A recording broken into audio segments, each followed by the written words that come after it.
على من لا نبي بعده ربي اشرح لي صدري ويسر لي أمري واحلل عقدة من لساني يفقهوا قولي سبحانك لا علم لنا إلا ما علمتنا إنك أنت العليم الحكيم. Assalamu alaikum wa rahmatullahi wa barakatuh. Jazakallah khair for attending. So we very slow after the month of Ramadan. We had a few people here before Ramadan. This is my first time in the masjid as well, first time in the community. So yeah, it's picking up slowly. We'll see how it goes, inshallah. So this class is the segment is for Hanafi Fiqh, basic Hanafi Fiqh. Obviously, we noted that most of the people that attended before Ramadan were Shafi'i. So there were obviously lots of questions in terms of what's the differences. So what we tried to do was, obviously we're sticking to the narrative of the basic Hanafi Fiqh. And when there are differences, we will just show the differences just between the two madhahib. Alright? But the idea here was again to keep it as basic as possible. But questions and things takes its turn, inshallah. So we are busy with what breaks the wudu, right? What breaks the wudu? So we discussed wudu, we discussed the faraid of wudu, what is compulsory in wudu, and what is sunnah, what is recommended. And it's very important that we take special attention to these things. Sometimes we feel that our salah, we're not connecting to Allah subhanahu wa ta'ala like we should be connecting to Allah subhanahu wa ta'ala. And one of the reasons is that it's two things. We are not focused enough on perfecting our deen in terms of taking wudu, not just with what is compulsory, but also adding the etiquette and the sunan to perfect our wudu. And when we perfect our wudu, we're cleaning the outward, and at the same time, the effects of wudu on the day of Qiyamah would be nur that will shine from the head, from the arms, and from the limbs. Nur will shine on the day of Qiyamah. When it is dark, it is the athar of wudu that's going to shine. So pay very careful attention to your wudu in order to make the salah better. So now, once we know how to take wudu, we want to know what are those factors that nullifies the wudu, what actually breaks the wudu. So, وَالْمُعَانِي النَّاقِضَةِ لِلْوُضُوء. So just when we say breaking the wudu, so there's in Arabic they use the word mu'ani, النَّاقِضَةِ, because if you break something physically, you'll change its form. So wudu you can't actually break. What it does mean is that the effect of the wudu, the maqasid of wudu. So we want to take wudu in order to make certain things permissible. For example, we want to perform salah, we want to, what else do we need wudu for? What are the other factors we need wudu for? To touch the Quran, right? We want to touch so just on that, did you say recite Quran? So I know that there's an understanding in the community where you need wudu to recite Quran. Do you need wudu to recite the Quran? What do you think? You don't need wudu? You don't need wudu? Do you need wudu? To touch? No, I mean just to recite. This is difference between reading Quran when I want to recite Quran. Yeah. I have to make wudu. But if it is a student, yeah, that doesn't need to have okay. Okay, that's interesting. Okay. That's interesting. Because he can just repeat into it. Yeah. So there's two opinions, right? The one is that, or the strongest opinion is that to touch the Quran, that the mushaf. When we speak about I'm speaking about the mushaf, the pages. If you touch the Quran, you need wudu, right? But certain scholars have given compensations to children that's not mukallaf. They're not mukallaf, so it's difficult for them to keep their wudu. And it's not really a major thing over there, right? That will bring us into the discussion of a lady that has a hayd and she's doing a hifz. That's going to be an interesting discussion because they're learning hifz, and if they leave reciting the Quran for at least 7 days of the month is going to be a major problem. So what do they do? Because in terms of hayd, you're not supposed to be reciting or touching the Quran. We'll touch on that later. Okay, so the idea is you don't need wudu to recite the Quran, but you need wudu to touch the Quran. So the first is kullu ma kharaja min as-sabilayn. Everything that comes out of the private parts will break the wudu. Kullu ma, everything. And this is something that is usual and unusual. Anything that exits the private parts will break the wudu. I don't think there's any issues over there. There are some rare masail which I'm not going to get into in terms of the female private part. Sometimes air escapes. This mentioned in the fiqh books, and the questions does come up, but that does not break the wudu. Okay, that particular instance there doesn't break the wudu, but anything that comes out of the two parts will break the wudu. And then we have like a dam, whether it's blood, so that's unusual. Blood is unusual. Wal qayh, wal sadid, pus, right? Or any fluid of a wound that is coming out, that will break the wudu. إذا خرج من البدن, when it comes out of the body, فتجاوز إلى موضع يلحقه حكم التطهير. So when anything comes out of the private part, it will break the wudu, whether it's usual or whether this is unusual. All right. والقيء. Now, qay is vomiting. Now, there's a difference of opinion between the Shafi'iyya and the Hanafiya with regards to this. So the Hanafiya would say vomiting would break the wudu, right? But vomiting to the extent that, so some of the Hanafiya would say if you vomit to the extent that it fills your mouth, and then some scholars would say, what do you mean it fills your mouth? To what extent? They say it's very difficult to pronounce words. So if the vomit fills your mouth to such an extent that it's difficult for you to pronounce something, you can't speak, you can't recite properly, then that amount would be considered for your wudu to have been broken. The Shafi'i do not consider this as breaking the wudu. They don't consider vomiting as breaking the wudu. إذا كان ملأ الفم والنوم مضطجعا. Now, والنوم مضطجعا, sleeping, okay? Sleeping مضطجعا أو متكئا أو مستندا إلى شيء لو أزيل عنه لسقط. So, according to the Hanafi madhab, if you fall asleep, right? If you're sleeping, whether you're sleeping muttaki'an, whether you're sitting up, you're leaning upon something, whether you are laying down, when you fall asleep, and you're sleeping to such an extent that if, let's say you're leaning on something, okay? You're leaning on something and they were to pull that thing away and you were to fall down, then that's a type of sleep that would cause you to, that would cause your wudu to break. Okay, there are many hadith on these issues. Also, what the Hanafiya do say that if you fall asleep in your salah though, if you fall asleep in your salah, in any posture in salah, then you don't break your wudu. So you fall asleep in your sajda, then you don't break your wudu. Obviously the Shafi'i would say no, you break your wudu. The Prophet ﷺ says that sleeping is like it ties the private part. So when you fall asleep, it's like loosening that private part. So you don't know when something escapes. So whether that is in salah or outside of salah, then the wudu would break. But according to the Hanafiya, if you're still in a posture, the logic behind that is that you still have enough awareness inside of you to keep a posture. You still have enough awareness to keep a posture, otherwise you would have just fall over. So that would obviously break your wudu and obviously break your salah. وَالْغَلَبَةُ عَلَى الْعَقْلِ, something that overpowers the mind, right? Something that intoxicates the mind, and if you become unconscious, وَالْجُنُونَ, and if you become mad. So if you fall asleep, this is obviously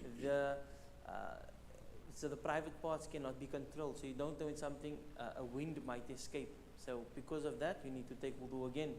Further than that, obviously if you fall unconscious, it's even more so. Right? Somebody that is sick and they become unconscious, And then you also have Junoon. Junoon is somebody that loses his mind. He loses his mind. You get people, and there's various degrees of this. You get people that loses their mind sometimes. It's called lucid intervallum. It's like it goes on and off.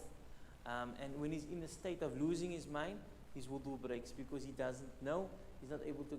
He doesn't know if he has wudu or not. So just losing your mind, that would also it would break the wudu.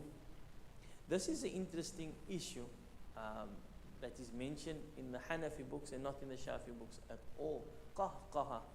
Qahqaha. What is qahqaha? You know what's qahqaha? What does it sound like? What does qahqaha sound like? You know what it sounds like? Laughing, right? So if you're making salah and there's various degrees of laughing, you get tabassama, right? Somebody's smile. That is, you're smiling without any sound. Without any sound. No sound comes out at all. So something might occur and it makes you smile. That would not break your wudu according to the Hanafiya. And then you get a degree higher than that, which is called dhahk. Dhahk is laughing. But you're laughing to such an extent that only you can hear yourself.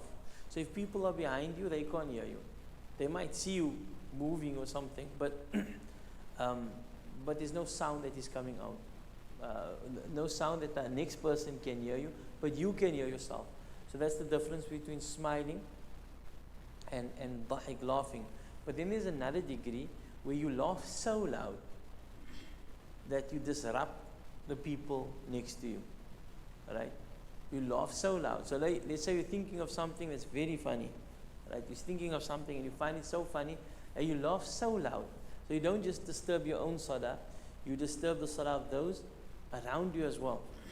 In this regard, according to the Hanafiya, the laughing in that regard will break your salah. Not just your salah, it will break your wudu firstly, and because your wudu is broken, you need to obviously your salah is broken, and in that case you need to break your you need to go take wudu again. One of the wisdoms of that in the Hanafiya, in the Hanafi madhab, is that you're conversing with Allah. You're conversing with Allah. Your mind is supposed to be present, but you're not present. It's not this. This is not a case where your mind has slipped. You didn't just slip here. You went way off. You didn't just smile, nor did you just laugh that you can hear yourself. You laugh so loud that everybody, you disturb the jama'ah. You disturb the people around you. And in that case, zajaran, making or rebuking, making it difficult for the person that has done this action, is commanded to perform wudu again. Right? I don't think this ever happened. Have you ever heard of something like this happen? You're Hanafi, right? Something like this never happened. Huh? Okay. But the idea over there is, what is interesting about this, even this is a very rare occurrence. When this happens, sometimes people say, well, Abdalin in reciting. It's not a part of Fatiha. And then you get someone saying Ameen.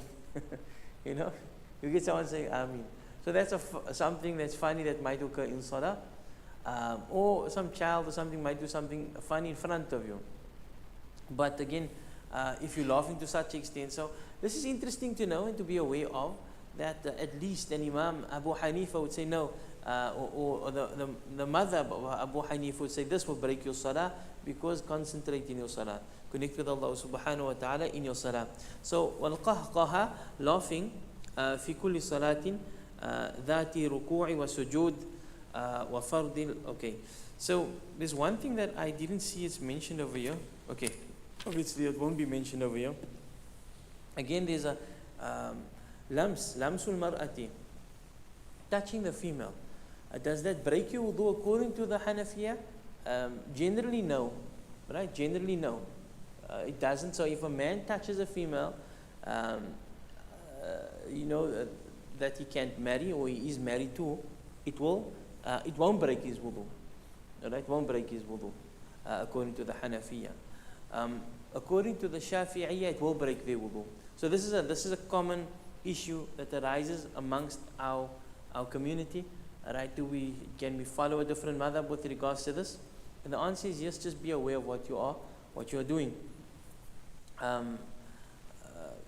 I mentioned this before, that there's differences with regards to how, or the minimum requirement of your wudu to be accepted. According to Abu Hanifa, when wiping the head, at least a quarter of the head must be wiped. According to Imam Shafi, a little bit must be, just a touch on the head. So you can't take wudu according to the madhab of Imam Shafi to the minimum requirement, and then decide when you touch your wife you're gonna follow the Hanafi madhab, because the Hanafi madhab would say in terms of your wudu you never had wudu in the first place. Imam Shafi would say you just broke your wudu now because you touched your wife. So according to the Hanafiya, no, your wudu is your wudu will be accepted. It doesn't break. According to the Shafi, it will break. But there is an instance, a very rare instance in the Hanafiya, amongst the Hanafiya, or according to the madhab of Abu Hanifa, that if you touch a female and it's called a lams fahisha, an ugly touch, or indecent touch, or rather a improper touch, it will be improper to speak about, it will be improper to do in public or amongst others, but this is the touch with your wife. This is basically when private part touches private part. That would break the wudu. Whether something came out, whether something did not come out, then your wudu would be broken. So we must make mention of this, because when we go with our families, or we are with our families, these issues do come up, and it's good to have an understanding with regards to this, right? So Abu Hanifa, according to the Hanafiya, it will break the wudu, the indecent touch. But the normal touch, so you go in the shops, you're keeping your wife's hand, you know, or you go to the shop and you pay for something, and you touch the female, then your wudu is broken. No, sorry, it's not broken. According to the Hanafi, it's not broken. According to the Shafi'iyya, it is broken. Make sense? You have any questions? Huh? Two different madhahib, yeah, barakallah. There is other issues there with regards to the questions that always arise with regards to that, but because this is Hanafiya, so no, mostly those questions don't come up. Are there any issues, any questions with regards to what I've just said here? You can speak, inshallah. You guys, are you with the class? Or you can sit? No? Okay, barakallah. What time is Aisha? Okay. We go another couple of minutes. So these are the issues that breaks the wudu. It is mandub. It is recommended to have wudu as much as you can take wudu. Take wudu as much as you can. I can't speak Swahili. I wish I could. Right? You don't understand English, right? Arabic? No Arabic. Okay. Yeah. So that's the only three languages I got. Yeah, I got Afrikaans, so that's going to be worse. Right. So yeah, we should take care of our wudu. Take care of how we take wudu, and it's good to have wudu. It's good to be in a state of wudu. Also, what is recommended is that we can take tajdeedul wudu. Every time you take wudu, you can make 2 rak'ats. This comes from Bilal radiallahu anhu. The Prophet ﷺ asked him, why am I hearing your footsteps? The Prophet ﷺ asked him, why am I hearing your footsteps in Jannah before me? How come you're beating me there? You know, this is in a manner of speaking. It's in a metaphorical sense. He did hear, but in a metaphorical sense. Could be Bilal is in the dunya. But what is he doing? And then he told the Prophet ﷺ that I take wudu. Every time I try to be in a state of wudu all the time, and if I take wudu, I make 2 rak'ats. Okay, so try to do that. It's a good practice to implement. Today, when things are difficult, look, it's difficult to connect with Allah subhanahu. Very difficult. It's difficult to stay connected to Allah because the dunya is constantly pulling you in. So we need to use these platforms, or these institutions like Salah that Allah subhanahu has given to us, and we need to tap into, to try to connect with Allah subhanahu wa ta'ala. So a nice sunnah to add into our routine is now and then just take wudu. So you go to the bathroom, you're in the bathroom, it's no big deal, take wudu. And it's 2 types of wudu you can take. You get the where does this come from? You get a full wudu, right? Where does this concept come from? A proper full wudu where you're taking care of everything. You're taking wudu properly, with all its etiquettes and all of its sunan. So where do I get this concept from? The Prophet ﷺ says that one of the ways of attaining Jannah is baghul wudu ala al-makari. Take wudu when you don't want to take wudu. Like when these cold days are coming, we tend to not want to take wudu because it's very cold. So at that time, the Prophet ﷺ says, take wudu, right? Is baghul wudu ala al-makari. But the fact that the Prophet uses that word isbagh, like take a proper wudu, right? Which shows you that the Prophet ﷺ does recognize that there are lesser degrees of wudu. So some scholars, like if you want to, would recommend that if you want, it's good to fall asleep on wudu. So wudu is good to take just to fall asleep as well. Sometimes when you dream about the Prophet ﷺ, one of the recommended actions to do is to take wudu, make salawat before you go sleep. But the idea is to fall asleep with wudu. It's a good practice to do. But how do you do that? If you're going to take a full-blown wudu, like with ice cold water is far up into you're going to be wide awake, You're going to be wide awake before you go sleep. But a gentle wudu, just the gentle wudu, sticking to the basics, and not making isbagh at that particular time. So this is where the concept comes from, right? Where you can take a light wudu sometimes. So if you don't want to take a complete wudu or the full, all the etiquette, then take a light wudu sometimes, just to practice on that sunnah. Okay, so that will cover what breaks the wudu. Now, fardul ghusl, al-madmada wal-istinshaq wa ghuslu jami' al-badan. So this is strange. In our madhab we don't have this. So in the Shafi madhab we don't have the idea of rinsing the mouth and the nose out as part of the ghusl. There might be an ikhtilaf, differences of opinion in the Hanafi madhab. I haven't read in detail with regards to this section yet. I'll do that in this week inshallah. But just sticking to the text, the fard of a ghusl. So what is a ghusl? What's the difference between a ghusl and a wudu?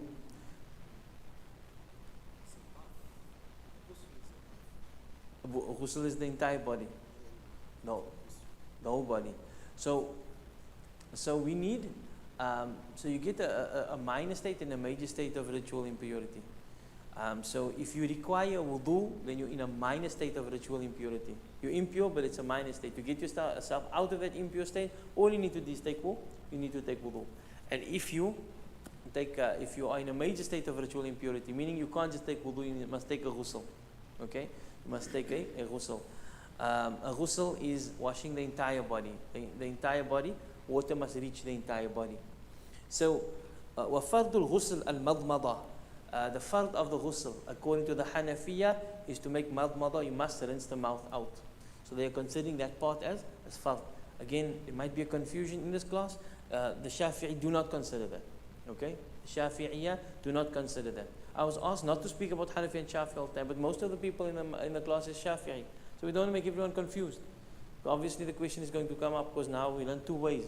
So it's no big deal. Nobody's going to get confused. It's just two opinions. Right? So according to the Hanafiya, make madmada, rinse your mouth. According to the Shafi, you don't have to do it. You can do it if you want, but you don't have to do it. And also, istinshaq, meaning rinse the nose out as well. Rinse the nose out as well. The logic behind that would be that, the mouth and the nose would be considered as to some extent, it would be considered as the outside of the body. Considered outside of the body. Okay, but we will discuss more proofs about that next week, inshallah. Fardul ghusl wal madmada wal istinshaq wa ghuslu jami' al badan. And you have to wash the entire body. Now there is a misconception, and we want to make this clear because we don't want people to have difficulty in their religion. I know some people think they must cover the awrah when they take ghusl. I don't know where that comes from. Maybe if you're taking a ghusl outside, you must cover your awrah. Maybe that's where it came from. Maybe the showers were outside once upon a time, but you don't have to cover your awrah when taking a shower. Like when you take a shower, normally they take a shower. Now when it's a ghusl, in other words, they're taking a ritual. Now all of a sudden the private parts must be covered. It's false. It's not true. Also, you don't have to face the qibla. There's people thinking they must face the qibla, and then you don't have to. It's good to do the right side and the left side, because the Prophet ﷺ used a beaker, and when he rinsed his body out, he would rinse obviously the right side first, and then he would use a beaker and rinse the left side first. So if you're standing in the shower and you're taking a normal shower, that will suffice.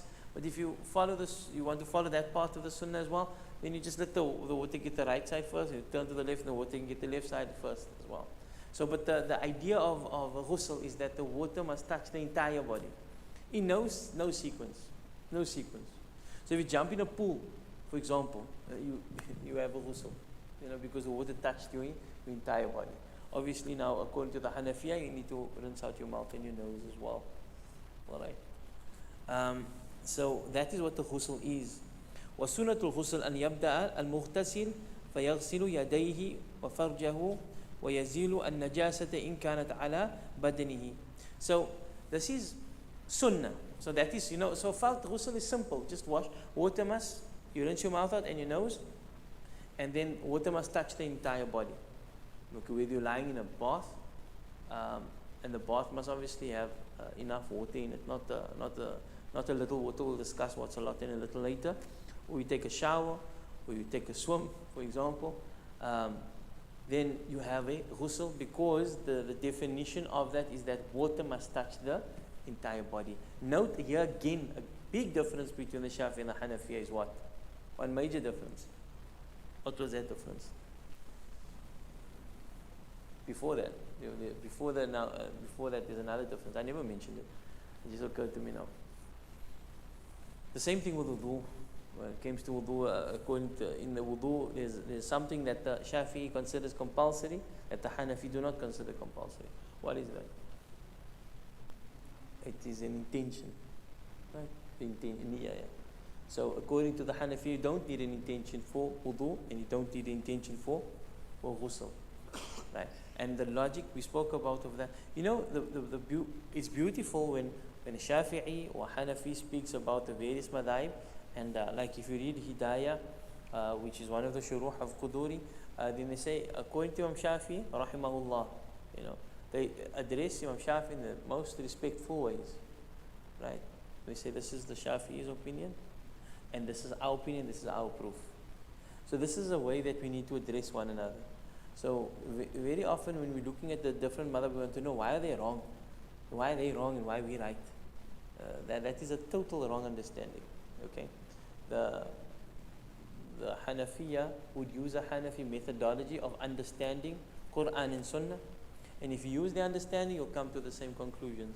If you use the methodology of the Shafi'iyya, you're going to come to Shafi'i conclusions. No one is right, no one is wrong, sorry. Okay, both is right. Obviously there's one right way, and with this regards, if a mujtahid, someone investigating, if he get the answer right, he did his best and he got it right, he get 2 rewards, because he investigated and he got it right. But if you investigate it and you get it wrong, you get 1 reward. But the idea is you are able to investigate, because these are areas of investigation. Okay, so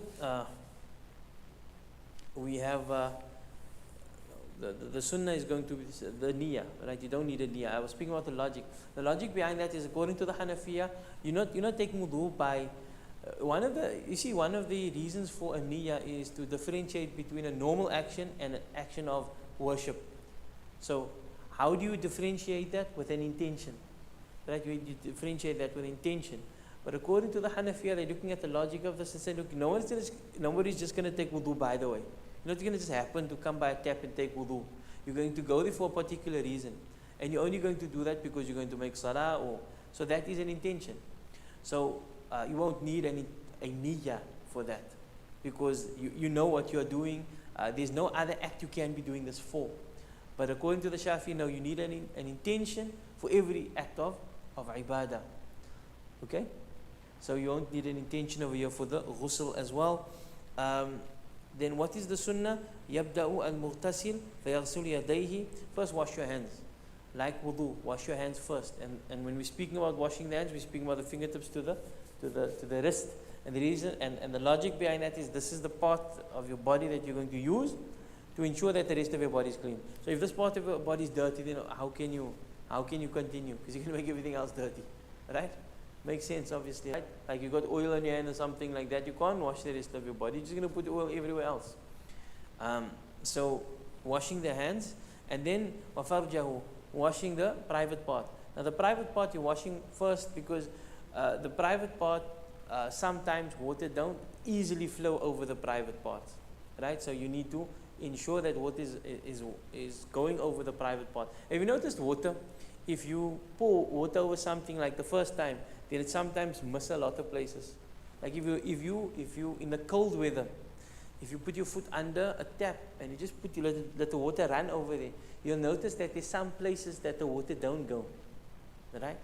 But if you make sure that your entire foot is washed first, then water went there, you'll find water goes there easily. Then you can pour water over there afterwards. You with me?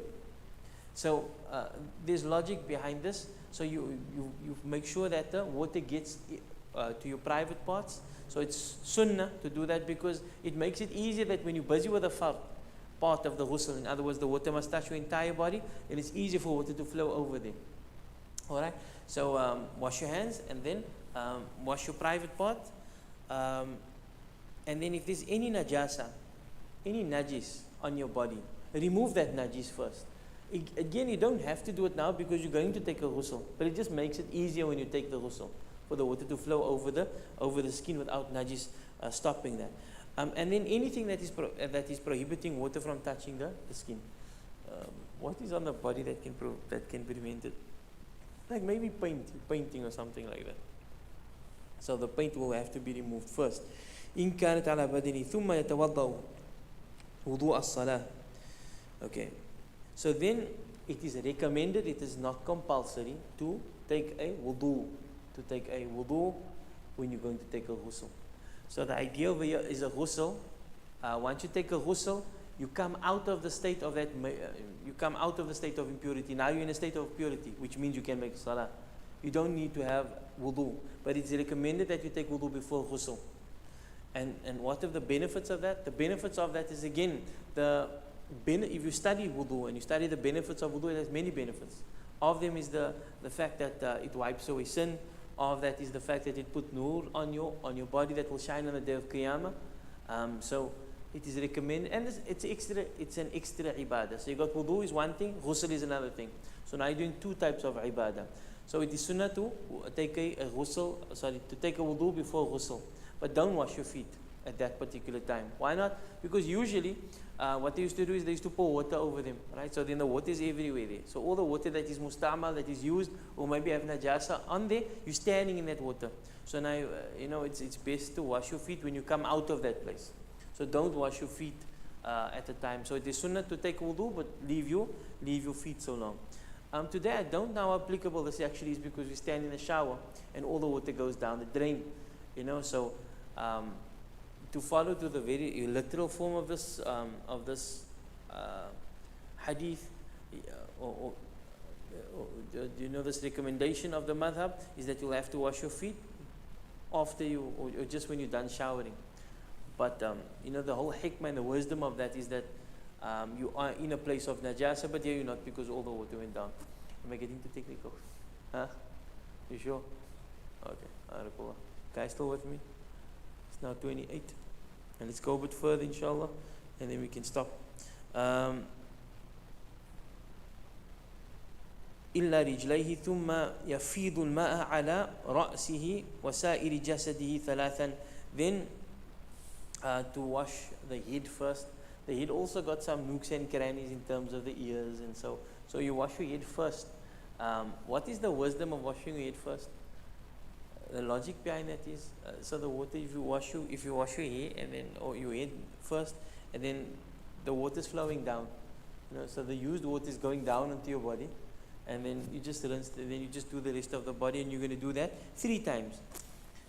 ثم ينتهي عن ذلك المكان فيغسل رجليه. Then you move away from that place. You're going to move away from that place and wash your feet.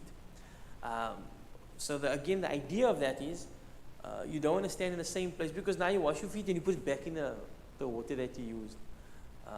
So the shower and the whole idea of the draining system that we have, that would maybe defeat the purpose. But sometimes if you just want to practice on this hadith, you can just wash your feet by the tap or so. So I think we can stop there. No, let's just finish this here. وليس على المرأة أن تنقض ضفائرها في الغسل إذا بلغ الماء usul al-sha'r. So some females and males got long hair. Some females and males got long hair. So what they tie their hair up, they tie it up in a bun, whatever, right? Once the water reaches the roots of the hair, if the water reaches to the roots of the hair, she doesn't have to untie that hair to wash the hair with. The water, the hair doesn't have to be untied. So it would make it also difficult or hard upon her. So if the water reaches the roots of the hair, then she doesn't have to untie her hair. All right.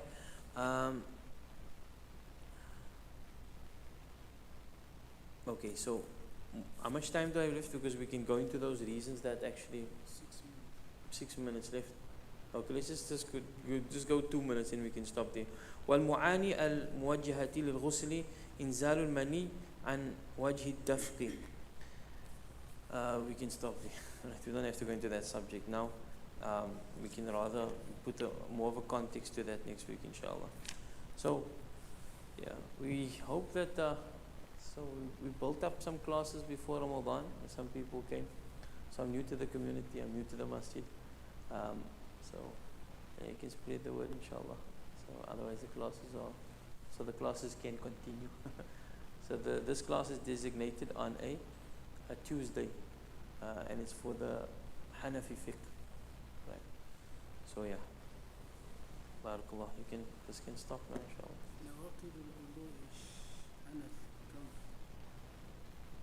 I think it's 13 or 12. 12, yeah. And the Shafi'iyya, I'll go through it now. I think they have 15. If you're not on 9, I can go over that. But I don't want to be looking and searching for a book while this thing is on. You put off now, inshallah. Jazakumullah khair. Yeah. But according to the Shafi'i, what do you know what breaks the wudu? The one is going to be anything that comes out of number 1 and number 2, right? So this the Hanafi agrees upon. The second thing is what?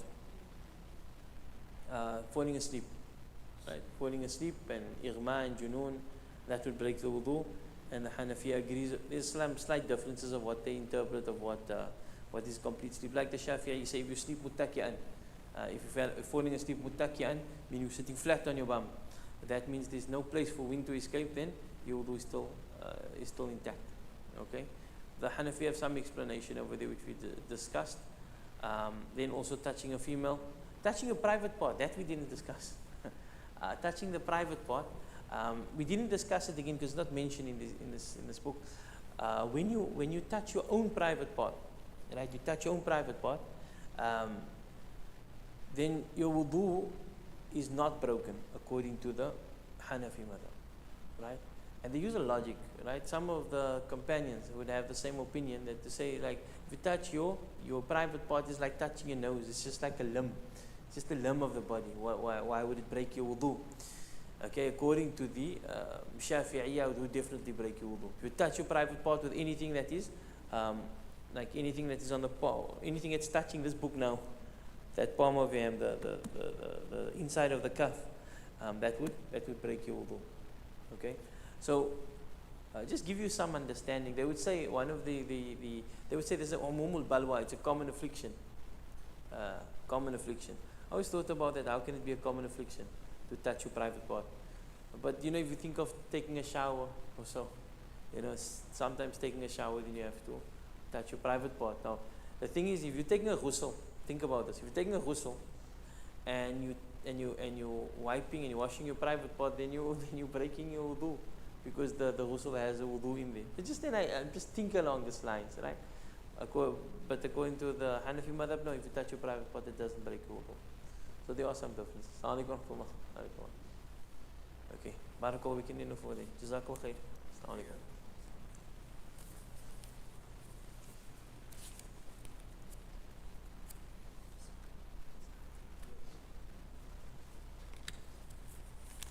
Sheikh, how are you? You alright? Barakallah.